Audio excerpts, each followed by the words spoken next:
Good evening and welcome to the discussion of Scavengers. I am Lena, one of the coordinators of the Bangalore Sustainability Forum.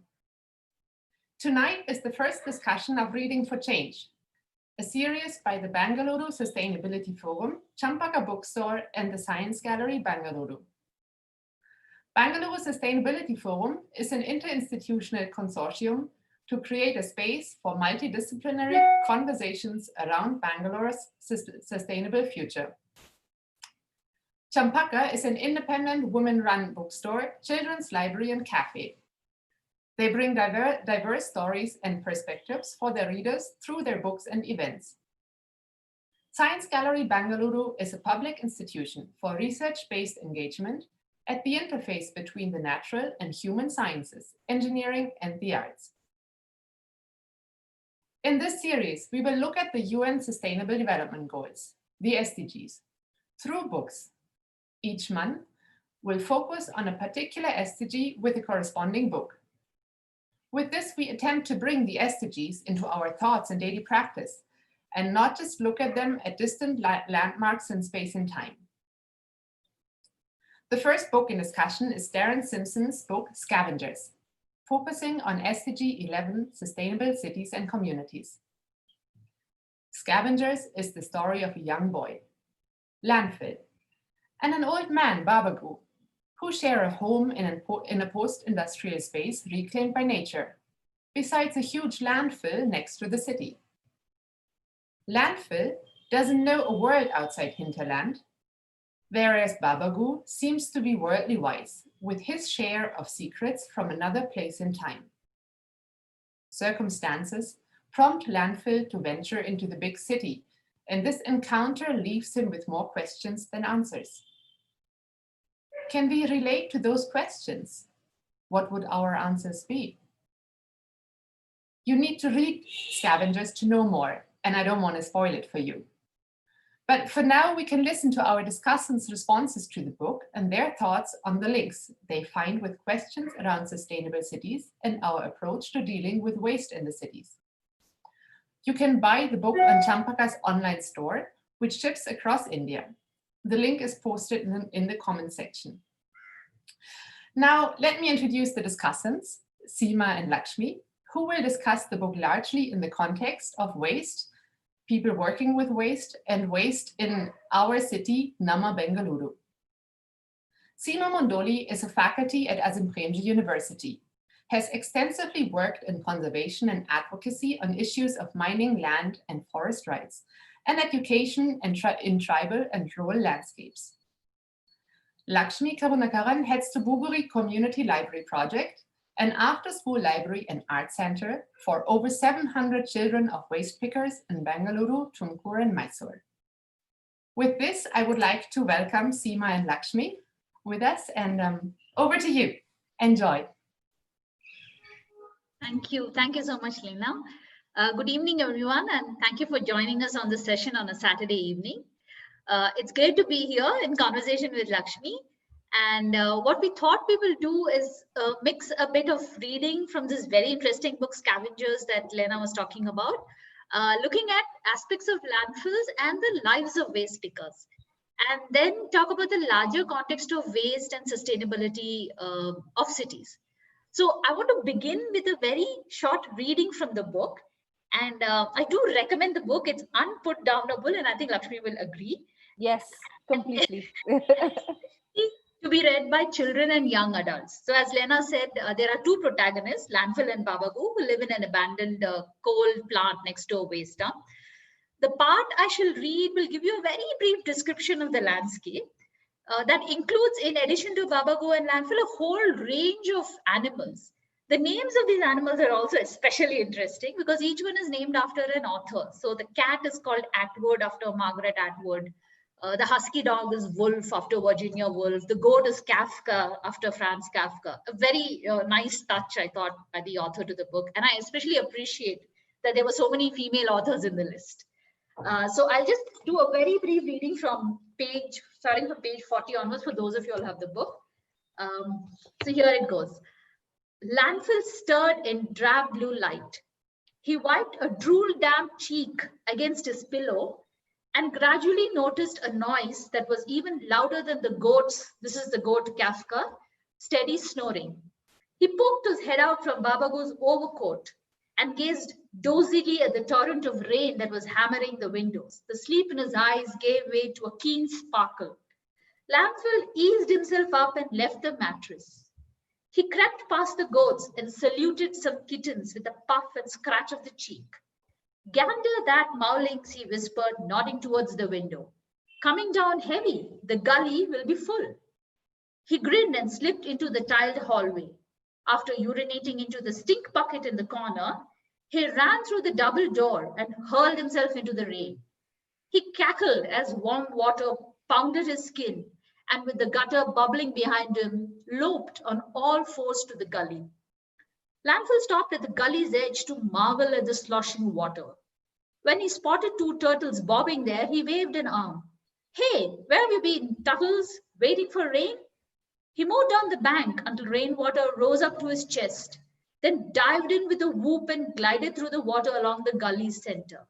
Splashing and giggling, he ducked beneath floating petals and scum. Frogs leaped from his hands and swam to drifting chunks of debris. Wet weather, he laughed. Hunky dory for gribbets. Gribbets is their word for food.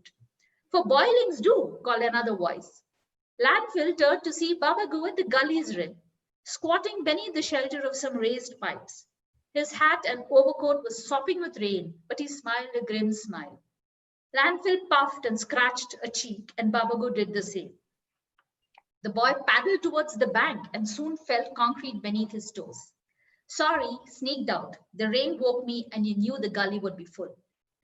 Babagu shrugged. He had to raise his voice over the downpour. Not often it gets this high. Jump in, the water's warm. Landfill's wonky teeth were on show while he beamed. Certainly not. Look how light it is. We have missed the dawn, and I have not done the pit's morning trip. Behind schedule again. But it's so good to swim, Landfill pointed at the turtles. And Hess and Melville are here. That's again a nice touch because he's talking about Herman Hess, who wrote Siddhartha, and Herman Melville, who wrote Moby Dick. So he's named the turtles after them.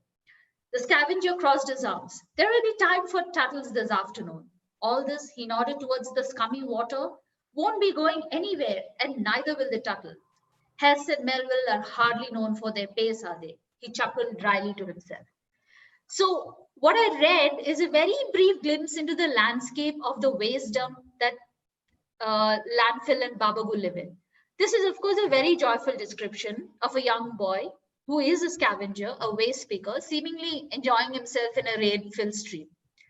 But in reality, a landfill is really anything but this.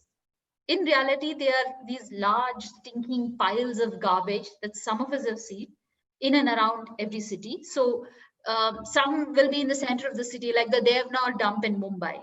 And recently, some of you all might have seen these articles of how the dump started burning and how the pollution began to impact a much larger region. And then it came into focus. So if you look at Bangalore, I think one of the first times that we realized about the landfills in Bangalore was, I think, in around 2012, when garbage began to pile up on the streets. It was not being collected. Then we saw these newspaper articles saying that the people around the landfills in Bangalore have stopped the trucks from transporting garbage. And we wondered why. What's the fuss? Why are they making so much trouble for us in the city? But unlike landfills' experience of the landscape of the hinterland, what they call as the landfill, for the people living around landfills, there's nothing joyous about it. So if we talk to people living in landfills in Bangalore, such as Mandore or Mavallipura, and more recently Bellehalli and Midkanhalli, what they will tell you about is the stench. And on a rainy day like this, where most of us are at home, warm in our houses, the whole place literally stinks for them. There are water bodies that have turned black. For example, the stepwells in Mavallipura, I'll show you some pictures soon, and the lake in Bellehalli. They'll tell you about not being able to sit outside like they do in the evenings on the kattes. So these Ashwath kattes, which are the raised platforms with the peepal tree and the neem tree, they can't sit there anymore because they can't enjoy the breeze because of the mosquitoes, of not being able to do farming with using local water resources or fishing in the waters. And as one of the interviews from Avalipura said, people don't want to give any their daughters to their sons in marriage to the village of Mavalipura because it's known for its stink and its waste.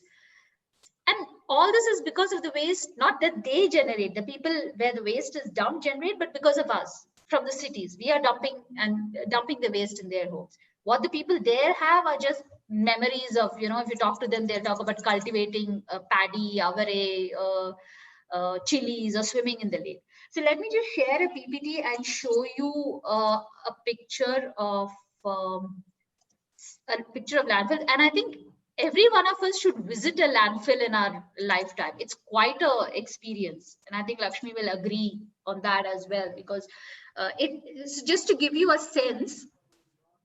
So this is a landscape. This is now the recent landfill in Kannuru and Bellehalli and Medikanhalli. So the red part that I have marked are the endless stream of trucks. You begin to see them. You begin to smell them itself much before you actually arrive at the landscape. And in the foreground, what you see is a part of the Bellehalli Lake, which is this comes within the BBMP boundary. Then you have these hillocks of waste. We talk about segregation, but there's literally no segregation. This is just waste of all kinds dumped here. Unsegregated waste. I mean, this vehicle, let us segregate garbage at home, nothing. I mean, the garbage there is just entirely of different kinds, from e-waste to toxic medical waste, house wet waste and dry waste. And in the background is the Kannuru Lake. We have spoken to people in the village there, and they have said how difficult life has become for them. And we've been tracking this village. We've been going to this village since 2012.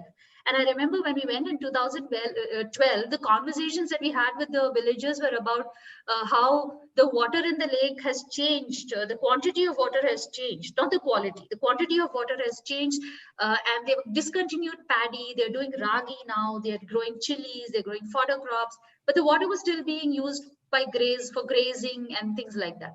But not anymore. Now nobody goes to the lake because it's just stench, and the water is extremely toxic. This is a contaminated step well in the front of the Mavalipura dump. And there are these nice pictures we see of step wells in beautiful landscapes, but this is nothing. I mean, this well is absolutely toxic. The water is literally black in color.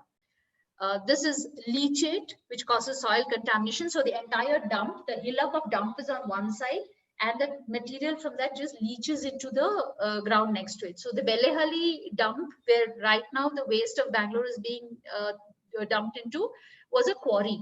And this is the part of the quarry that has been dug up. So when we went, I remember to Mavalipura, we had taken students from the university. These were orientation students, and one group had gone to Lal Bagh, another group had gone to Russell Market to see, and I took our group to the waste dump. They were very upset. They said, why have you taken us to a waste dump on an orientation in Bangalore when everybody else is? I said, you have to experience it. And we were standing on this mound, and the person who came with us from the village told us that this is actually what we're standing on is garbage. And forget about scientific handling of waste. All that had been done was sheets were piled and mud is piled on top of it. And as you can see, it's just all over the place, and the village is very, very close by. So if you look at Kannuru, as I was mentioning, there were a lot of traditional activities that were on. These are pictures from 2012 to 2014, before the area became a landfill. So there's ragi cultivation that's happening. There was this person we spoke to who was watering and washing his cattle. If you see the lady who is, she's collecting one soppu called Onagane soppu, which is used by the locals as kire. They have it in their diet. And that's the Nagar Kalu, the worship that happens on the lake front. And also there have been a lot of protests. I mean, these are the communities around the areas. They have a good reason to protest, because look at the kind of garbage we have dumped there. Unsegregated, toxic, and they have to bear the brunt of it. They're not even generating it. So this is just to give a snapshot of what is happening around Bangalore itself.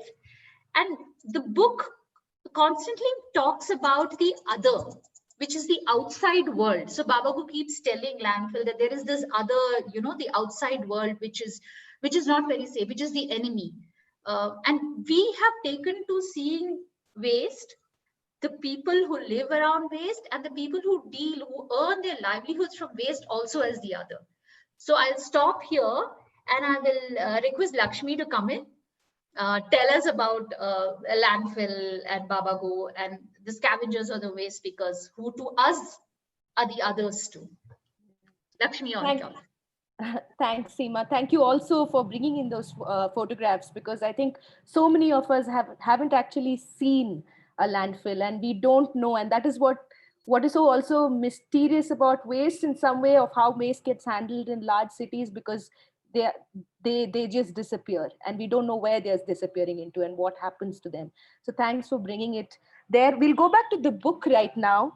And I'm going to read a small part about the whole concept of insider and outsider that Babagu talks about, which is that he wants to keep landfills safe in hinterland. That is what they call the place that they live in. And that is the inside for them. The people who are living outside, who are bringing in this waste, are the outsiders. So it was an interesting thing for me to read this book, because having worked with waste and waste pickers and children of waste pickers, I have seen the other thing happening, that, we, the people who live in cities and who are generating these waste, look at them as outsiders. So this whole insider outsider is a beautiful play in how it gets it's depicted in the book. And I'm going to read a small part about what Babagu thinks of the outsiders. So this is on page number 54. I'll then skip to another page later on, but I'll read this small paragraph from here. This is a part when landfill asks Babagu, where did he come from? Because landfill has never seen another human being. He has only seen Babagu, and he encounters and suddenly realizes that there are animals who are giving birth, and he realizes that actually animals come from other bigger animals. So this is the time when he confronts Babagu and he asks, where do I come from? So he says then, let me see. Well, you started as a seed spat into the spit pit by the outsider. The spit pit is the landfill.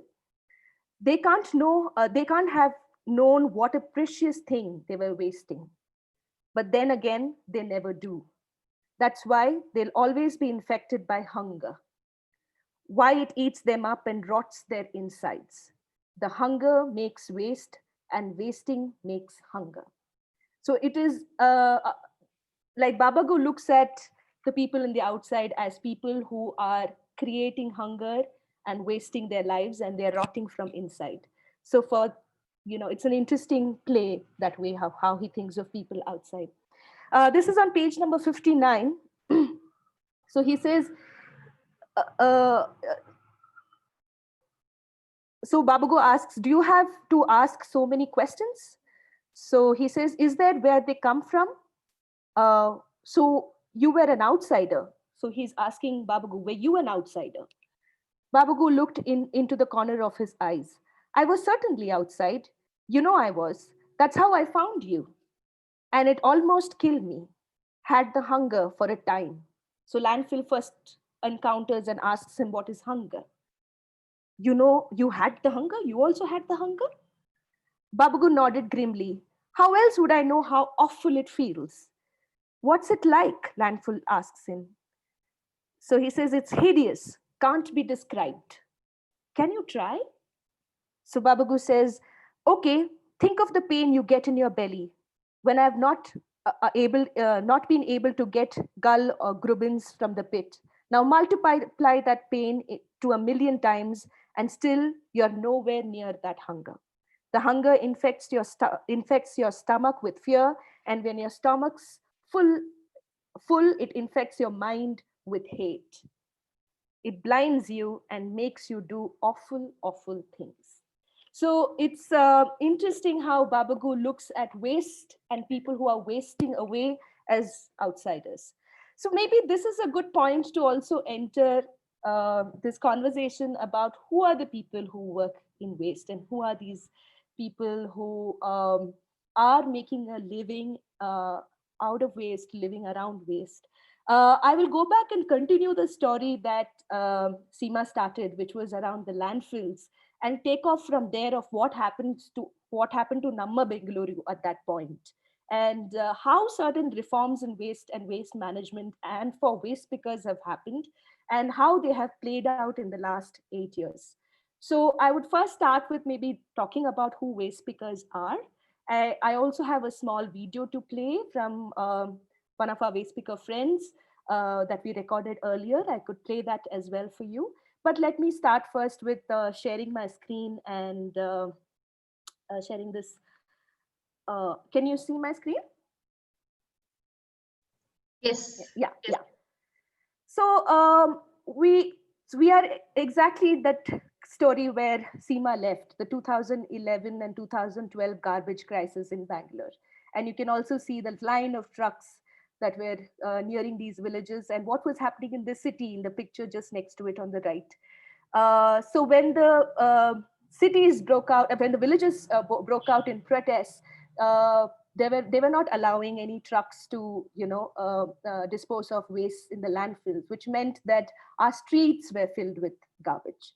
Now, so the power at the same time, what was happening in the city was the power karmikas, who were the sanitary workers, had gone on protest for non-payment of salaries, and the garbage was not getting picked up from the streets for weeks, and the municipality's sanitation work was collapsing. Garbage, and there was a 2013 state assembly elections that was coming up, and garbage was becoming a big problem and conversation among citizens about everybody, and it was getting covered in the national news. So the only people who were handling garbage at that time were the waste pickers.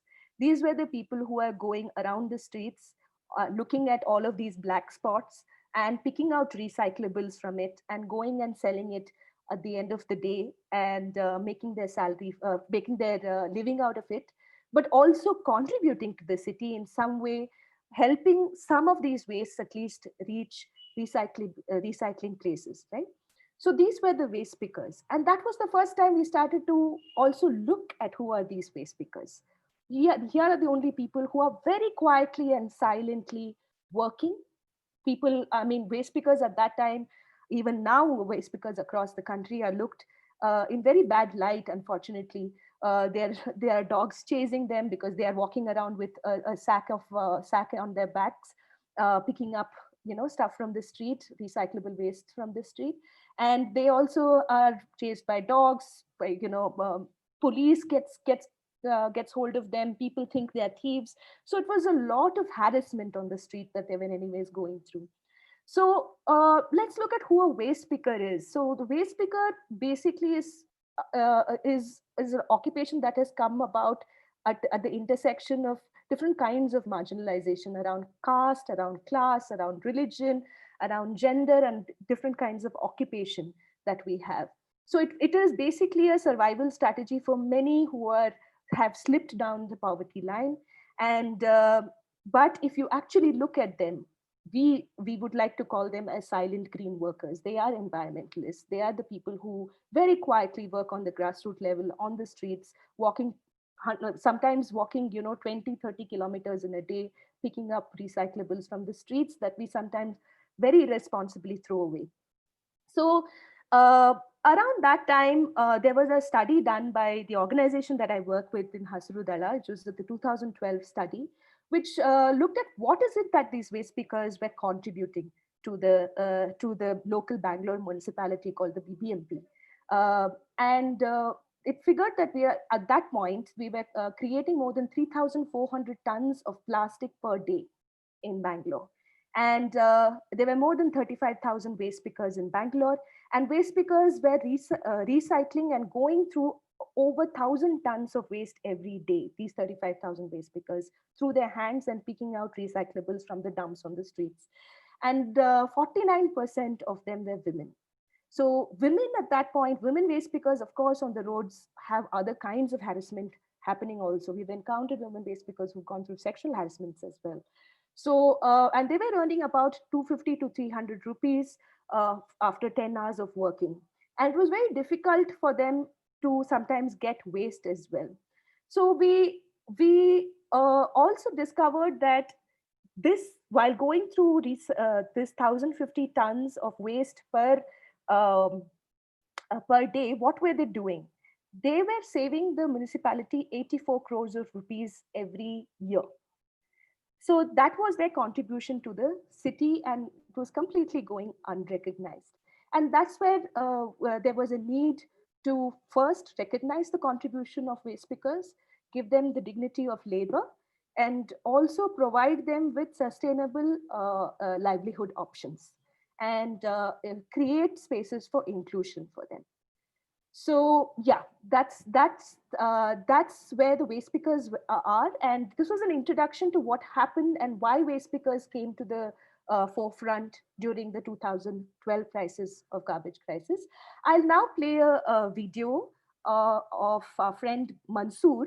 Mansoor is a former waste picker, but now he runs a dry waste collection center. It's something that we'll speak about later in this talk. And he will speak, I'll play the first 2 minutes of the video where he's speaking about the different kinds of waste pickers who exist in a city. And you might have encountered some of them, and maybe it will help you make that connect, to some of these people you might have encountered. Let me quickly, I'm sorry, I seem to have closed that. Are you able to see my screen? It's the PPT still, but it's sort of crooked. Okay, sorry. Let me just share. Maybe I have to share another screen. Yeah, you'll have to share the one with the video. Okay.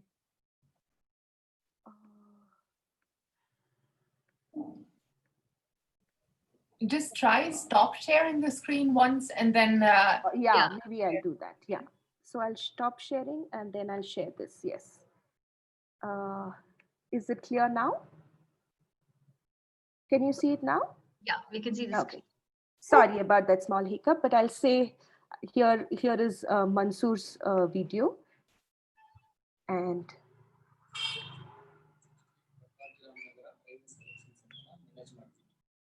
ಇವತ್ತು ನಾನು ಇವಾಗ ಈ ವಿಡಿಯೋನಲ್ಲಿ ಮಾತಾಡಕ್ಕೆ ಕೊಟ್ಟಿರೋದೇನೆಂದ್ರೆ waste picker ಅಂದ್ರೆ ಯಾರು ಯಾವ ತರ ಕೆಲಸ ಮಾಡ್ತಾರೆ, ಯಾವ್ಯಾವ ಕ್ಯಾಟಗರಿನಲ್ಲಿ ವೇಸ್ಟ್ ಪಿಕ್ಕರ್ನ ಸೇರಿಸ್ಕೋಬಹುದು ಅನ್ನೋದು ಈ ಮುಖ್ಯವಾದ ವಿಷಯ. ಸೊ ಇವಾಗ ವೇಸ್ಟ್ ಪಿಕ್ಕರ್ ಅಂದ್ರೆ ಬೆಳಿಗ್ಗೆ 4 ರಿಂದ 5-6 ಗಂಟೆಗೆ ಎದ್ದೊಳ್ಳಿ 2-2.5 ಕಿಲೋಮೀಟರ್ ಹೆಗಲ ಚೀಲ ಹೊತ್ಕೊಂಡು ಸಿಗೋ ಪ್ಲಾಸ್ಟಿಕ್ ಕವರು ಪೇಪರು ಈ ತರ ಆಯ್ಕೊಂಡು ಬಂದು ಯಾವುದೋ ಒಂದು ಕಬಾಡಿ ಶಾಪ್ ಊಟ ಮಾಡಿ ಅದರಲ್ಲಿ ಜೀವನ ಮಾಡೋದು ಹೆಸರು ಬರುತ್ತೆ ವೇಸ್ಟ್ ಪಿಕ್ಕರ್ ಅಂತ. ಅದೇ ರೀತಿನಲ್ಲಿ ಒಂದು ವೇಸ್ಟ್ ಪಿಕ್ಕರ್ ಕಬಾಡಿ ಶಾಪ್ ಕೂಡ ಇಡ್ಬೋದು. ಯಾಕಂದ್ರೆ ಅಲ್ಲೂ ಸಗ್ರಿಗೇಟ್ ಆಗುತ್ತೆ. ಯಾಕಂದ್ರೆ ವೇಸ್ಟ್ ಎಲ್ಲೆಲ್ಲಿಂದ ಜನರೇಟ್ ಆದ್ರೂ ಕಬಾಡಿ ಶಾಪ್ ಬಂದು ತಿರ್ಗಾ ಹೋಲ್ಸೇಲ್ ಡೀಲರ್ ಹೋಗುತ್ತೆ. ಸೊ ಅದರಿಂದ ಅವ್ರನ್ನು ಇದರಲ್ಲಿ ವೇಸ್ಟ್ ಪಿಕ್ಕರ್ ಅಂತ ಸೇರಿಸ್ಕೋಬಹುದು. ಮತ್ತೊಮ್ಮೆ ಕಬಾಡಿ ಶಾಪ್ ಅಲ್ಲಿ ಸಗ್ರಿಗೇಟ್ ಮಾಡಕ್ಕೆ ಅಂತ ವರ್ಕರ್ನ ಇಟ್ಟಿರ್ತಾರಲ್ಲ ಅವರು ವೇಸ್ಟ್ ಪಿಕ್ಕರ್. ಇದರಲ್ಲಿ ಈಸ್ಟ್ ಕ್ಯಾಟಗರಿ ಸೇರುತ್ತೆ. ಯಾಕಂದ್ರೆ BBMP ನಲ್ಲಿ ಕೆಲಸ ಮಾಡೋರು ಡ್ರೈ ವೇಸ್ಟ್ ಕಲೆಕ್ಷನ್ ಸೆಂಟರ್ ಅಲ್ಲಿ ಸಂಬಂಧಪಟ್ಟಿರೋರು ವೇಸ್ಟ್ ಪಿಕ್ಕರ್. ಅದೇ ಕಾಂಟ್ಯಾಕ್ಟ್ ಬೇಸ್ ಅಲ್ಲಿ ಮಾಡೋರು ಪೂರ ಕಾರ್ಯಕ್ರಮ, ಅವ್ರಿಗೂ ವೇಸ್ಟ್ ಪಿಕ್ಕರ್ ತುಂಬಾ ಡಿಫ್ರೆಂಟ್ ಇದೆ. So I hope you're able to see and hear the video. Hello. Yes, we were. Yeah. So here Mansoor just had a very quick, gave a quick understanding of who are the waste pickers. So these are people who are free roaming waste pickers who work on the streets, who are formerly called as rat pickers, though that term is obsolete now. They're also the people who work in small scrap shops sorting waste. They're also people who run small scrap shops. So these are the range of waste pickers. But the Paura Karmikas are sanitation workers. Sometimes we could tend to confuse them. The people who are employed directly or on contract basis by the local municipality are the Paura Karmikas. So that was the distinction he was trying to make, just making it clear for everybody. So I think this might be a good point to also hand it over back to Seema, who, if you can also speak a bit about the larger context of waste and sustainable development goal around waste, that would be nice. And what are some of the solutions that you have seen? Sorry. Yeah. Thank you, Lakshmi. And as Lena introduced, when she introduced this, she said that this was a series on sustainability. Now, sustainability may seem, like an academic term. And sustainable development goals, yes, they are UN mandated goals that countries have signed up to. But when we talk about waste, when we say we need to segregate waste, compost, reduced waste, reduce the waste we generate, we're not just talking about sustainability really. We're talking about how we should all live with a lot more care for this planet and for its people.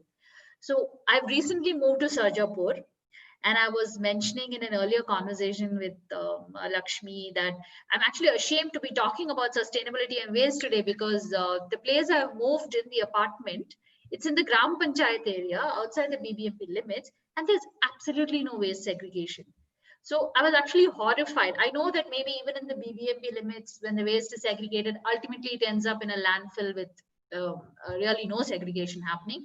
But I was just horrified that I'm mixing the waste at the source itself together, the organic waste, the wet waste, the dry waste, and the sanitary waste. So, but while I can talk about sustainability, and maybe that's true for a lot of people around, where we can talk about these things, there is a certain paralysis about how do we go about changing things, how do we also see waste in a positive light. So one of the research projects that I'm doing is in Calcutta, that we're doing at the university. And many of you must have heard about the East Kolkata wetlands, which is the wetlands to the east of Calcutta. And it has a very interesting story around it. So it's actually a Ramsar site, which is it's a protected site under the Ramsar Convention, which is a convention for the protection of wetlands. But this is a wetland that supplies the city of Calcutta and its people with the vegetables and fish. And many people who are living there don't know this. People living in Calcutta, and some of the people we interviewed in the wetland itself do not know this. Or more interestingly, the fact that this farming and fishing that is done using the garbage and sewage that is diverted from Calcutta. So what happens is, how the people do the farming and fishing is that they have figured out this process was initiated by the British in the 1800s, but it has been honed, that knowledge has been passed down from family to family about how you mix the right amount of sewage and fresh water to create this very nutritious substrate that is used in fish ponds, which they locally called as berries, and in the farms. And a wide variety of things are grown in those farms. So here is literally an example of converting waste to wealth. What is now termed as in more academic circles, scholarly circles, is a nature-based solution to a sustainability challenge that the city is facing. But what is happening to those wetlands? They're being converted into real estate, prime real estate. So they're being filled up, and in fact, Salt Lake City is a reclaimed wetland, which was earlier used for this farming and fishing activities. So not only now what is happening is that the waste is not being converted to wealth, but at the same time, our food production system, which is linked to the waste, is also being affected. If you come to Bangalore, a few years back, we were walking around Vartur Lake. Vartur makes news when it foams every time. But I was actually standing in a paddy field and on the banks of Vartur Lake, and it looked just like you would be in any rural agricultural setting, even like Kerala. And there were paddy and vegetables that were growing, but it was growing on sewage water. Of course, we need to consider the quality of the sewage, and that's where these the pollutants that enter directly into the water has to be regulated. But there are these solutions that are there, which are more appropriate. We should segregate at source, see how we can reduce toxic waste from entering into our water bodies. Instead, use the sewage that is generated to make for food production in cities. Urban agriculture is now a big thing. It can't be a fad. It has to really become a part of the way we live in cities now. And normally we think that we need to have a cultural change, the idea of that, waste is something that we all need to take responsibility of handle. But cultural change takes time normally. And considering that we have really pushed the planet, the cities have really pushed the planet to its limits in terms of resource use and waste generation, we really may not have the time to change these habits fast enough. But we must change this narrative around waste and around the people who earn their livelihoods. Uh, uh, and so last week in an interaction, the author Darren Simpson, he says that while it was were two cats fighting for scraps that gave him the idea of the book, the larger context, what he was trying to put, going back to the book, the larger context that he was trying to bring out through the book was the issue of waste and waste pickers and what he wanted to touch upon. So yes, please do read the book, listen to the voices of the waste pickers, and also think about how we can all contribute to recycling waste and stop othering those who deal with waste. And I'll personally try to figure out how we can do this, resolve this issue of waste in the Gram Panchayat Sarjapur limits. Yeah, Lakshmi. Thanks, Seema. So I'll probably take the discussion forward, and I'm planning to go back to the story of what happened in Bangalore and its waste management of Bangalore after the 2011-12 crisis. And I just told you about how suddenly there was the recognition of what the contribution of the waste pickers were. But I'll take that further with one second, with this rest of the presentation I want to make. Can you see my screen now? Yes. So I left you with saying that the study showed us that the contribution of waste pickers were around 84 crore rupees that they were saving for the municipality. And this gave us the thought of the need for the inclusion of waste pickers. So it started off the story around that time, how it started. I could share it with you. I'm sharing this with you largely because Bangalore and Pune models for inclusion of waste pickers and waste management is considered quite good, and it is considered as something that is replicable for other cities as well. Steps have been taken, and some really important positive changes have been made.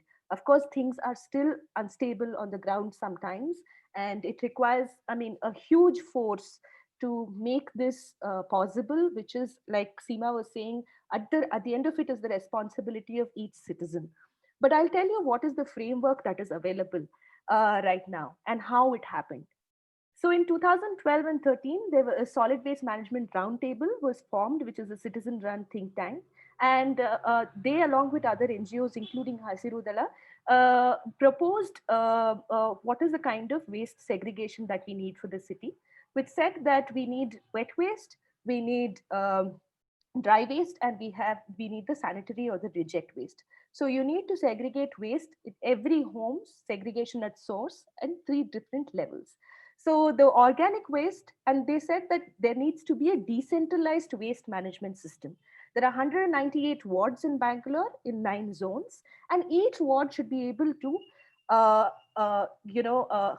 handle their own waste. So the organic waste and the dry waste has to be handled at the ward level itself. Only the reject waste need to be going to an incinerator or a landfill. That is the only amount of waste that needs to. So really having to reduce the amount of waste that is actually rejected. So how do you do that? You do that by having ward level, what we call the dry waste collection centers and biogas plants and composters. This was made mandatory for every ward at that point. And it was also defined, they also at the same time defined the different kinds of consumers. One was the residential consumers, people like us who live in homes or small flat complexes. And then there were the bulk generators, who were the apartment complexes or the restaurants or malls or universities. And these guys who were the bulk generators, had to use an empaneled waste collection, total waste management service provider to handle their waste. So this was very well defined out.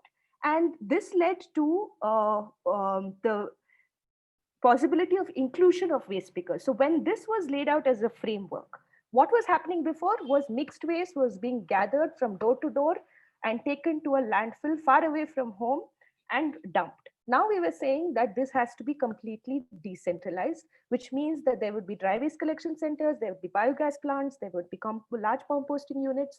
So which diversified the way we will be handling waste, which meant that there was livelihood options there. So that's why we started to push the inclusion of waste pickers, because waste pickers came with a lot of skills and knowledge. They knew what are the kind of waste that needs to be segregated, what is a high value waste, what is a low value waste, and how they needs to be handled. So we needed to respect that and also bring that their understanding and skills into the larger solid waste management solution framework for Bangalore.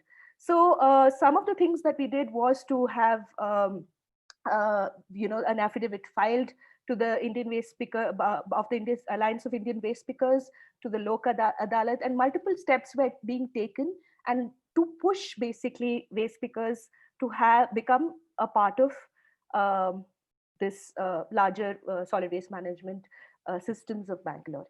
So in 2000, since 2011, what has happened is the BBMP, Bangalore became one of the first cities to give identity cards, municipality giving identity cards to waste pickers who are informal workers. And since then, over 12,000 waste pickers in the city have got these ID cards. So once these ID cards for some waste pickers were the first evidence of existing on a piece of paper. Many of them did not have any sort of identity. And that became sort of an entry point to be able to get other social security schemes that is available at the central level or at the state level. So once the identity card was issued, the harassment levels by the police and the locals and municipal authorities came down. And then Hasrudala was a part of providing other kind of social security access to them. So currently what has happened is that there has obviously been a change in the way waste pickers are employed. So currently we have about 159 dry waste collection centers in Bangalore and then 198 wards, out of which 33 centers are run by former waste pickers. And they have been trained to run these, and they are now managers at these waste collection centers, and they themselves employ people who are also former waste pickers. So, and 33 of them have these 33 of them have a direct MOU with the municipality. The first time in any city in the country where the municipality has a direct MOU with a waste picker, and that was the first. And 14 of these dry waste collection centers in Bangalore, and we should be proud about it, is run by in the name of women, and they are run by women. So some of these waste pickers, some of these women waste pickers also have now driving licenses. So they are also given vehicles to collect waste donated by people. So they're able to run that by themselves. In 2016, and this is a landmark event, so I want to share this, the solid waste management rules, which was at the national level, was formulated. And this basically gave the definition of who the waste picker is, some of which Mansoor already spoke about in the video. But it also gave certain rights to waste pickers and called out the rights of waste pickers. So the rights of waste pickers were the right to recognition and identity, which means that it calls out to municipalities across the country to be able to give, for them to give waste pickers, informal waste pickers, an identity card. The right over recyclables, right to organize and form self-help groups, right to skill upgradation, and right to safety equipment. Remember, in these times of COVID, we have to remember right to safety equipment. I think PPE is their right. So one of these things is very important in this as a right, which is the right over recyclable. It calls out that as waste pickers has the first right to dry waste, which means that any recyclable waste that is in there in dry waste, the waste picker has a higher priority as even compared to the municipality. So that was in recognition of their historical contribution that has happened to the society. So this has been some of these have been some of the positive changes that have happened in the city. So now one of the challenges that was happening was that since this does not mean that waste pickers have disappeared from the streets of Bangalore, right? It means that it is a process and it is a long process. We've had waste pickers getting integrated into the municipality systems, but it is going to take a long time before this profession actually completely disappears, because we have all the time people coming in and taking waste picking as a profession. So what was happening is also with highest segregation levels in ward-wise, waste on the roads were really coming down. And that because of which the waste pickers were really suffering. And we were sort of in a conundrum because we want to support waste segregation, but because of which waste was coming on the streets was coming down, and waste pickers did not have access to their livelihood. That's around the time when we came up with this idea of donate dry waste. I think I will have Mansoor talk about donate dry waste scheme, which basically is a call out to citizens of the city to support waste pickers directly. And how they can do that is Mansoor will be able to share that. I will put him on. He will speak a bit about his own life as a waste picker before, and how he runs the dry waste collection center now, and what is the donate dry waste program. ನನ್ನ ಒಂದು story ನಾನು ಕೊಡ್ತಿದ್ದೀನಿ ಅಂದ್ರೆ, ನನ್ನ ಹೆಸರು ಇವಾಗ ಹೇಳಿದೆ, ರಾಜರಾಜೇಶ್ವರಿ ಸ್ಲಮ್ನಲ್ಲಿ ನಾನು ವಾಸವಾಗಿರೋದು. 37 ವರ್ಷದಿಂದ ಅಲ್ಲೇ ಇದ್ದೀವಿ. ಅಲ್ಲೇ ನಮ್ದು ಕಬಾಡಿ ಶಾಪ್ ಇತ್ತು. ಸೊ ಅಲ್ಲಿಂದ ಇವತ್ತು ನಮಗೆ ನಾವು ಇದ್ದಿದ್ದು 10x10 ಮನೆಯಲ್ಲಿ ಇವತ್ತು ಗೌರ್ಮೆಂಟಿಂದ ಸ್ಲಮ್ಗಳಿಂದ ಬೆಡ್ರೂಮ್, ಹಾಲು, ಅಡುಗೆ ರೂಮು, ಅಟ್ಯಾಚ್ ಬಾತ್ರೂಮ್ ಇದು ಗೌರ್ಮೆಂಟಿಂದ ಕಟ್ಟಿಕೊಟ್ಟಿದ್ದಾರೆ 1+3 ಬಾಂಬೆ ಸ್ಕೀಮ್. ಸೊ ಅಲ್ಲಿ ಇವಾಗ ನಮ್ದು ಕಬಾಡಿ ಶಾಪ್ ಇಲ್ಲ. ನಮ್ಮ ಲೈಫಲ್ಲಿ ಚೇಂಜ್ ಆಗಿದೆ. ಡ್ರೈ ವೇಸ್ಟ್ ಕಲೆಕ್ಷನ್ ಸೆಂಟರ್ ಅಲ್ಲಿ ನಾನು ಇವಾಗ ಕೆಲಸ ಮಾಡ್ತಾರೆ. 8, 10, 12 ಜನ ನಾನು ಮ್ಯಾನೇಜ್ ಮಾಡ್ತೀನಿ. ಸೊ 3 ಮಕ್ಕಳು, ಮಸೂದ್, ಮಾಹಿ, ಮುಸ್ಫಿರಾ. ಸೊ ನನ್ನ ಹೆಂಡತಿ ಹೆಸರು ಅಜೀಮಾ. ಇವರು ಸೆಗ್ರಿಗೇಟ್ ಮಾಡ್ತಾರೆ. ಇವತ್ತು waste picker card dry waste collection centre ಅವ್ರ ಹೆಸರಲ್ಲೇ ಇರೋದು. ಸೊ ಯಾಕಂದರೆ ನನಗೆ ವೇಸ್ಟ್ ಪಿಕರ್ ಕಾರ್ಡ್ ನನ್ನ ಹತ್ರ ಇಲ್ಲ, ಆದರೂ ನಾನು ವೇಸ್ಟಲ್ಲೇ ಕೆಲಸ ಮಾಡೋದು. ಬಟ್ ನಾನೊಂದು ಸ್ಕ್ರಾಪ್ ಡೀಲರ್ ಅಂತ ಗುರುತಿಸಿದ್ದಾರೆ. ಸೊ ಅದರಿಂದ ನನ್ನ ಹತ್ರ ವೇಸ್ಟ್ ಪಿಕರ್ ಕಾರ್ಡ್ ಇಲ್ಲ. ಇನ್ನೊಂದು, ವೇಸ್ಟಲ್ಲಿ ವರ್ಕ್ ಮಾಡೋರೆಲ್ಲರೂ ವೇಸ್ಟ್ ಪಿಕರ್ ಆಗ್ತಾರೆ. ಅಂದರೆ ಯಾವುದೇ ಉದ್ಯೋಗ ಇಲ್ಲದೆ ಇರೋರು ಮಾತ್ರ, ಅಂದರೆ ಗಾರೆ ಕೆಲಸ, ಆಮೇಲೆ ಪೈಂಟ್ ಕೆಲಸ, ಕಂಬಿ ಕೆಲಸ, ಬಾರ್ಬೆಂಡರ್, ಇವ್ರಿಗೆಲ್ಲ ಒಂದೊಂದು ಹೆಸರು ಯಾವ ರೀತಿನಲ್ಲಿ ಇದೆಯೋ ಕಾಗದ ಆಯೋರ ಹೆಸರು ವೇಸ್ಟ್ ಪಿಕರ್ ಅಂತ ಇದೆ. ಸೊ ಇದೆಲ್ಲ ಅರ್ಥ ಮಾಡಿಕೊಂಡು ನಮಗೆ ಮುಖ್ಯವಾಗಿ ಕಸ ಒಂದು 3 ಥರ ನೀವು ಸೆಗ್ರಿಗೇಟ್ ಮಾಡಬೇಕಾಗುತ್ತೆ. Vet waste, dry waste, sanitary waste. ನೋಡಿ, ಬೆಳಿಗ್ಗೆ ಎದ್ದು ಅವ್ರು 2-3 ಕಿಲೋಮೀಟರ್ ಓಡಾಡಿಕೊಂಡು ಆಯ್ದು ಜೀವನ ಮಾಡೋದ್ರಲ್ಲಿ ತುಂಬಾ ಕಷ್ಟ ಇದೆ. ಅದಕ್ಕೋಸ್ಕರ ನಾವು ಸುಮಾರು ಹಸಿರುದಳ NGO ನಲ್ಲಿ ಸೇರಿ ಕೆಲಸ ಮಾಡಿದೀವಿ. ಡೋರ್ ಟು ಡೋರ್ ಕಲೆಕ್ಷನ್ ಮಾಡಿ ಇವತ್ತು ಸಕ್ಸಸ್ಫುಲ್ ಆಗಿದ್ದೀವಿ. ಯಾವ ರೀತಿ ಅಂದ್ರೆ, ಒಂದು ವೇಸ್ಟ್ ಪಿಕರ್ಗೆ ನೀವು ಮನ್ಸು ಮಾಡಿದ್ರೆ 100 ಮನೆನೋ 20 ಮನೆನೋ ಅವ್ರಿಗೆ ಡ್ರೈ ವೇಸ್ಟ್ ನ ಸೆಗ್ರಿಗೇಟ್ ಮಾಡಿ ಕೊಟ್ರೆ ಅವ್ರು ತಗೊಂಡೋಗಿ ಡ್ರೈ ವೇಸ್ಟ್ ಕಲೆಕ್ಷನ್ ಸೆಂಟರ್ ಕೊಟ್ಟು ಹಣ ತಗೋಬಹುದು. ಅಂದ್ರೆ ಒಬ್ಬರು ವ್ಯಕ್ತಿಗೆ 500 ರೂಪಾಯಿ ದುಡಿಮೆ ಆಗ್ಬೇಕು ಅಂತ ನಾವು ಒಂದು ಪ್ರಾಜೆಕ್ಟ್ ಮಾಡಿದ್ವಿ, ಡೊನೇಟ್ ಡ್ರೈ ವೇಸ್ಟ್. ಇದರಲ್ಲಿ ತುಂಬಾ ಜನ ಸಹಕಾರ ಮಾಡಿ ಲೇಡೀಸ್ ವಾಲಂಟಿಯರ್ ಕೆಲಸ ಮಾಡಿದ್ದಾರೆ. 2017 ನಾವು ಈ ಕೆಲಸನ ಮಾಡಿರೋದು. ಅಂದ್ರೆ ಯಾವ ರೀತಿನಲ್ಲಿ ನಿಮ್ಮ ಮನೆ ಕಸನ ನೀವು ಜವಾಬ್ದಾರಿಯಾಗಿ ಕೊಡಬಹುದು. ಇನ್ನೊಂದು, 7 ದಿನ 6 ದಿನ 3 ದಿನ ನಿಮ್ಮ ಮನೆಯಲ್ಲಿ ಕಸ ಇಡಬೇಕಂದ್ರೆ ನಿಮ್ಗೆ ಕೋಪ ಬರ್ಬೋದು. ಬಟ್ ದಯವಿಟ್ಟು ಅರ್ಥ ಮಾಡ್ಕೊಳ್ಳಿ, ನಮ್ಮ ಮನೆಯಲ್ಲಿ 5 ಜನ ಇದ್ರೆ 5 ಜನದಲ್ಲಿ 2 ಕವರ್ ಡೈಲಿ ತಂದ್ರು 3 ರೂಪಾಯಿ ಒಂದು ಕವರ್ ಅಂದ್ರೆ 6 ರೂಪಾಯಿ ಪರ್ ಡೇ. 1 ಕವರ್ ತಂದ್ರು 7 ದಿನಕ್ಕೆ 21 ರೂಪಾಯಿ. 6 ದಿನ ನಿಮ್ಮ ಮನೆ ಮುಂದೆ ನಿಮ್ಮ ಅಡಿಗೆ ರೂಮಲ್ಲಿ ಆ ಕಸ ಇಟ್ಕೊಂಡು ವಾರದಲ್ಲಿ 1 ದಿನ ನೋಡಿದಾಗ ನೀವು ಏನು ಸೇವ್ ಮಾಡ್ಬೋದು, ದುಡ್ಡು ಸೇವ್ ಮಾಡ್ಬೋದು. ಯಾಕಂದ್ರೆ ನಾವೆಲ್ಲ ಇವತ್ತು ಓಡಾಟ ಮಾಡ್ತಾ ಇರೋದು, ಕೆಲಸ ಮಾಡ್ತಾ ಇರೋದೆಲ್ಲ ದುಡ್ಡಿಗೋಸ್ಕರ. ಆ ದುಡ್ಡು ನಾವು ಕಸದಲ್ಲಿ ಬಿಸಾಕ್ತಾ ಇದೀವಿ. ಕಸದಲ್ಲಿ ಬಿಸಾಕ್ತಾ ಇದೀವಿ ಅಂದ್ರೆ ಬರೀ ಕಸದಲ್ಲಿ ಬಿಸಾಕಲ್ಲ, ಮಿಕ್ಸ್ ಮಾಡಿ ಬಿಸಾಕ್ತಾ ಇದೀವಿ. ಯಾಕಂದ್ರೆ ನೋಡಿ, ಹಳೆ ಕಾಲದಲ್ಲಿ ನಾನು, ನಮ್ಮ ತಾಯಿ ಇವರೆಲ್ಲ ನೋಡಿದಾಗ ಮಕ್ಕಳಿಗೆ ಬಟ್ಟೆ ಕಟ್ತಾ ಇದ್ರು, ಇವತ್ತು ಹಗೀಸ್ ಯೂಸ್ ಮಾಡ್ತೀರಾ. ಅದೇ ರೀತಿಯಲ್ಲಿ ಆ ಹಗೀಸು, ಡ್ರೈ ವೇಸ್ಟು, ತರಕಾರಿ ವೇಸ್ಟು, ಫುಡ್ ವೇಸ್ಟು ಎಲ್ಲ ಮಿಕ್ಸ್ ಮಾಡಿ ಬಿಸಾಕಿ ತುಂಬಾ ಕಷ್ಟ ಆಗುತ್ತೆ. ಅಥವಾ BBMP ಅವರು ಒಂದಿನ ಬಂದು ನಿಮ್ ಕಸ ತಗೊಂಡೋಗಿಲ್ಲ, ನೀವು ಈಚೆ ಇಡ್ತೀರಾ, ನೋಡಿ ಪೊಲ್ಯೂಷನ್ ಯಾವ ತರ ಕ್ರಿಯೇಟ್ ಆಗುತ್ತೆ. ನಾಯಿ, ಬೆಕ್ಕು, ಇಲಿ ಇದೆಲ್ಲ ಎಳ್ಕೊಂಡು ರೋಡ್ಗೆ ಹೋಗುತ್ತೆ. ಮತ್ತೊಮ್ಮೆ ನಾವು ಆ ರೋಡಿನಲ್ಲಿ ನಡ್ಕೊಂಡು ಹೋಗುವಾಗ ಮತ್ತೆ ಆ ವಾಸನೆ ನಾವು ತಗೋಬೇಕು, ಕಾಯಿಲೆನೂ ತಗೋಬೇಕು, ಮತ್ತೆ ಡಾಕ್ಟರ್ ಹತ್ರ ಹೋಗ್ಬೇಕು. ಇದೆಲ್ಲ ನೀವು ಕಡಿಮೆ ಮಾಡ್ಬೇಕಂದ್ರೆ ನಿಮ್ ಮನೆಯಲ್ಲಿ ನಿಮ್ ಕಸ ಇಟ್ಟು ನೋಡ್ಬೇಕು. ಯಾಕಂದ್ರೆ ಹಸಿ ಕಸ, ತರಕಾರಿ ಕುಯ್ಯುವಾಗ ಪ್ರತಿ ಒಂದು ಲೇಡೀಸ್ ಮಾಡೋ ಕೆಲಸ ಸಾಧ್ಯ ಅಂದ್ರೆ ಎಷ್ಟು ತುಂಬಾ ಕೆಲಸ ಮಾಡ್ತಾರೆ. ಬೆಳಿಗ್ಗೆ 6ರಿಂದ ಸಂಜೆ 10 ಗಂಟೆ, 8 ಗಂಟೆ, 9 ಗಂಟೆ ತಲೆ ದಿಂಬಿಗೆ ತಲೆ ಕೊಡೋ ಗಂಟ ಕೆಲಸ ಮಾಡ್ತಾ ಇರ್ತೀರಾ. ಅದ್ರಲ್ಲೂ ಇದು ಸಗ್ರಿಗೇಟ್ ಮಾಡೋದ್ರಲ್ಲಿ ನಿಮ್ಗೆ ತುಂಬಾ ಈಸಿ. ಯಾಕಂದ್ರೆ ನೋಡಿ ನೀವು So I'm going to stop it right now because we are running out of time. But basically, Mansoor talks about what a small change in behavior as a citizen can make to not only the larger waste management process in the city, but also to a waste picker. So he is basically talking about the Donate Dry Waste program, where citizens can take the initiative to collect your dry waste in one place and donate it to a waste picker, either at a dry waste collection center or a waste picker who works in their own area, because they have the right to it.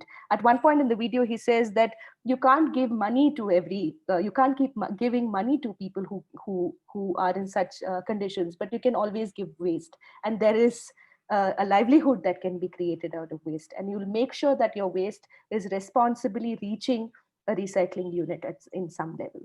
So yeah, so I think that's a good message to leave this and end this program on, until Seema wants to say something. I mean, what he says, actually we should not have landfills. Yeah. There should not be a landfill as a physical space, and nor should there be somebody like landfill in the book, because if waste is segregated and if people who handle waste are given, like Hasrudallah is doing, empowerment, recognition, then we should be able to solve this so-called sustainability problem more collectively, rather than just waste floating around everywhere. That's it. Thank you so much, Lakshmi and Seema. That was really informative, and it was fantastic how you also related it to Bangalore as a city, because I think we have quite a few Bangaloreans in the audience, and yeah, it really opens the eyes once more if you see like the whole like system at the back end. And the way you finished tied wonderfully to our first audience question, which is actually from someone from the UK, who was asking, like, how do you think we can stop waste and waste pickers from being out of sight and out of mind? And that ties a lot in like also the sort of question of dignity of labor and of choice of labor, something we had discussed before. Like, can you choose whether you want to be a waste picker or not? And how can it be like a respected or aspirational choice? Like, that is something where we all as citizens, I guess, should work on or see how we can contribute. Would you like to add something more to that, or help him answer that question? I don't know if I think one question that we should ask is why are landfills not close to cities? It's an important question to ask. Why are landfills some 10, 15, 20, 30 kilometers sometimes away from cities? So if you've taken the NH1, which goes from Delhi over to Punjab, and as you pass the first 20, 30 kilometers, you see huge landfills, right? They are like mountains. And why are landfills chosen? It is obviously for the fact that we don't, people who are managing waste, one, we don't want to be bothered by these waste, and also it needs to be taken out. The second thing is also a more interesting thing about how waste contracts are handled, right? Waste contracts are handled not because of how they process waste, especially mixed waste, but how the money lies in the transportation of waste. So if there is a city that is creating 5,000 tons of waste, and 5,000 tons of waste every day needs to be transported to a landfill, the money that the contractors are making are in tonnages. Every ton they get money. So the current system that is there, which has been historically running, unfortunately does not want to break itself, because there's a lot of money in that kind of system. So one is to be constantly questioning where our waste is going to, becoming mindful about that. It's also about consumption. I think consumption is another larger question over that. Do I need to be consuming so much to be able to be generating that much waste in the first place? So these are, I think, like we see in Babagu, he says that I was an outsider before, and you see a difference that you see is that Babagu chooses the life on the landfill, but that's not around the landfill, right? But that's not the choice that most people have, like Lena said. Many people are pushed into such a profession.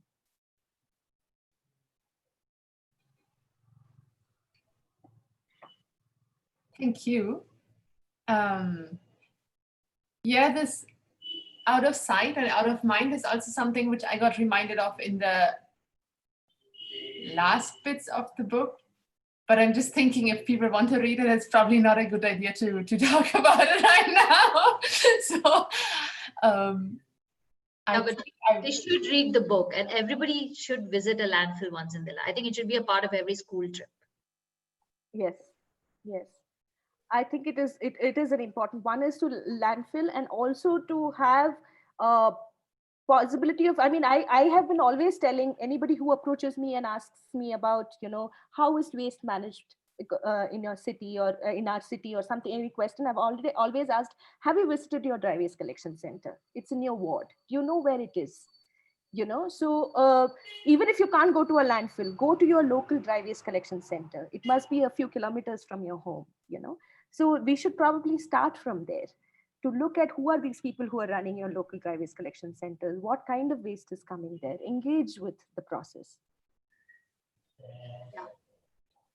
Yeah, I think that is something very important as well towards sustainable cities and communities. The SDG doesn't only talk about cities, but also communities.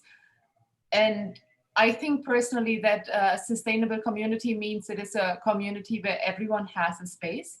So what you just said, that it's very important to engage with those people, is something that relates there. So there are a couple of more questions from the audience. A few relating to Hasirudala, like the organization. The non-Bangaloreans might not know about them, and Lakshmi, you are probably in a better place to talk about them than I am. But the question related to that are whether Hasirudala is doing anything towards like reducing the total amount of waste in the city. I guess that would be more in terms of campaigning or awareness creation. Other places than Bangalore, which could use initiatives such as Hasirudala. And then again, a Bangalore specific question. Some people's argument for not segregating waste is that like the segregated waste is not picked up often enough, and they don't want to keep like their wet waste or their dry waste like too long in their home. It seems to be a problem for some people. So yeah, and would either of you want to comment on any of those questions? Seema, you want to? You go ahead with the Hasirudala questions, right? Yeah, I'll take the Hasirudala questions one, which is one on what is Hasirudala doing. So Hasirudala itself, and in partnership with other organizations, has been looking at doing a lot of training around composting, which is one huge way of reducing wet waste, and to be able to training around, creating terrace gardens and composting. Those goes together, vegetable gardens and kitchen gardens and composting around. And of course, there was a plastic ban in Bangalore. We are supposed to have a plastic ban. So a lot of that kind of advocacy work around reduction of waste has been happening. So, and also to work with larger bulk generators in terms of helping them set up, give the training that is required to create composters, and how that is possible as well happen in the has been happening. So training in terms of handling waste has been going on, specifically on segregation. It continues to happen. What other places other than Bangalore could use initiatives such as Hasirudala as the most? So at the moment, Hasirudala works in 10 cities in Karnataka, and one city in Andhra Pradesh called Rajmundry. And some of these models that we have tried to create in Bangalore is also something that we are trying to replicate in other cities as well, within Karnataka, of course, and Rajmundry.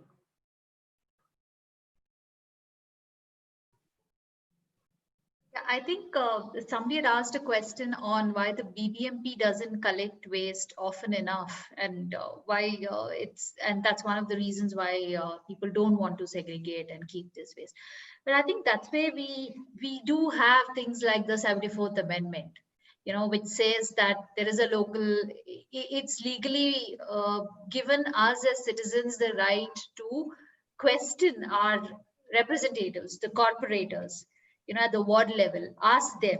We can't say that a body is not doing it, because then in a democracy, it's not enough to elect. We also have to ask questions and ask them why waste is not being collected, why waste is not being segregated. So I think each one of us will have to do it at our ward level, make each of our, hold our corporators accountable, and as a community deal with the waste. I think even BBMP is going to find it very difficult to deal with the waste. Amount that is being generated is not something that a government body can also, I'm not defending the BBMP, but we also need to take responsibility, because we are the ones who are generating it.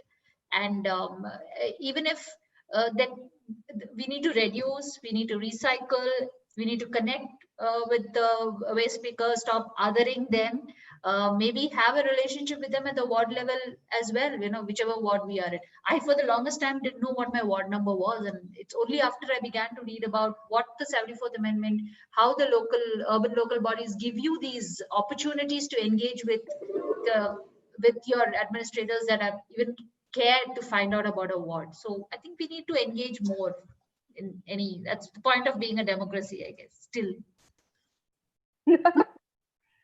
That's very true. In the end, like, we all should try to do as much as we can, just contributing on our level. There's the last question, and I think after that we wrap up. And I can imagine that Lakshmi can actually say something about that. And it is about like that waste sometimes is actually mixed up. Like, that's another argument you often hear as a Bangalorean when you argue with your neighbors about waste segregation. It's like, oh yeah, but the people who collect it just mix it up again, so why should I segregate? So there is a reason, I guess, not a legal reason, but there is like a reason why it is sometimes mixed. We spoke about that in the chat before, that waste aggregators do have sometimes an interest to mix waste. Yes. If you could comment on that, that would be. Yeah, it comes from that, because wet waste collection is still with BBMP in many contractors. It's still with them. And if you're going to be giving them mixed waste, and they are going to be collecting mixed waste as well. Of course, there are other issues with what is happening with that kind of contract model. One is that the fact that it's a transport-based thing that I was telling you, revenue that I was telling you. The other is also this non-payment to multiple people who work on the ground. The Paurakarmikas are constantly not paid. They don't want to come to, if they don't get a salary, they don't want to be working. Earlier this year, we knew that there were Paurakarmikas went on strike because they had not been paid for over 4 or 5 months, but still expected to work. And even now, we know we are in the middle of a pandemic, and most of these workers, even ASHA workers, haven't been paid.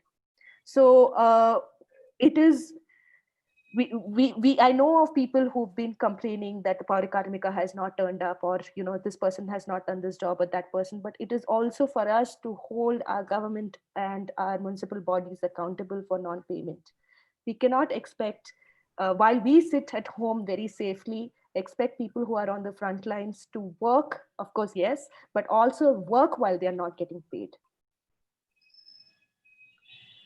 Okay, thank you very much again, Seema and Lakshmi. I think that you did a really great job, like talking about the book and talking about the Bangalore context.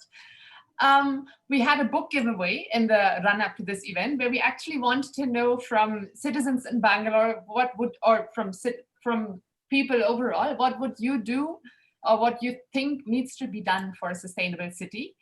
And we randomly draw like a winner who is Instagram user @shailja_Gusain. Her comment was, in cities like Delhi, rapid urbanization is one of the hindrances to a sustainable lifestyle. Urban planning must be kept in mind only when the interest of slum dwellers who are forced to live outside our development goals are in check. Limited food access, lack of proper sanitation around garbage dumps, and clean water supply are some of the basic necessities that create living in urban cities difficult to impossible for the deprived. I think that is something important, like which is probably true for many cities all over the world, like that there's just a lack of urban planning, which probably is also driven by unforeseen numbers of migration to the city. And so there's just like a much faster growth than expected. And yeah, unfortunately, the focus is not always in trying to get everyone a decent place for living. So yes, once again, thank you for this lovely conversation from all of us at VSF Champaka and Science Gallery. Thank you also in the audience to join us on a Saturday evening. Please do follow us on our social media handles on Instagram, Twitter, and Facebook to know more about the Reading for Change series. I'm happy to announce the next book and the next SDG. So on the 5th of September at 6:30, we are going to discuss Inferior by Angelina Saini, which is paired with SDG 5, Gender Equality. So happy reading and see you next month. Thank you, Lena. Thank you, Lakshmi. Thank you, Seema. Thank you. Bye. Thanks, Bye. everyone. Bye. Bye, everybody.